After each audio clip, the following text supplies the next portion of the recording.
Hi. Okay, so the cans are almost sterile. What I went ahead and done is I added half the tomatoes into a pan on high heat, and once that starts boiling, I'm going to let that boil for about 1 minute.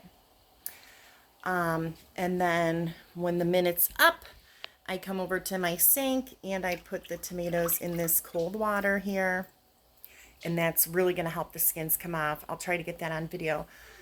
In the meantime, I have all my supplies ready. That way when I'm getting messy and my hands are all filled with tomatoes, I'm not rushing around looking for stuff. So I have my rings ready. I use a chopstick once the tomatoes are in the jar to get rid of the air. I have the lid for my pressure canner. This is the rest of the tomatoes that I'm going to be doing today. And when I go to get the peels off, I like to use a little tray because it helps catch the juice, which I don't like to waste. And that's where I'll be cutting them up at. One of the things I wanted to show you is my canner has a pressure regulator, which is this silver thing. And you can see the little silver bands move on it. There was actually another one on top, which I removed to set my pressure regulator to 10 pounds of pressure, which is recommended for my elevation, which is at sea level. I'm here on Lake Erie.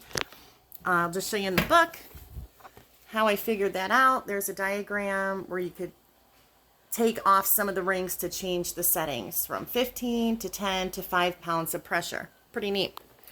And then again, I just have all my supplies ready and waiting for me, which are my lemon juice, salt. Again, thank you, great great aunt, for this awesome tool that you've created. This is a ball can lifter. If you don't have one of these, trust me, it's worth it. And then just some measuring spoons. So I'm going to actually just poke these tomatoes a little bit. It's starting to steam pretty well, so I'm actually going to just crank up the heat a little bit, get that moving.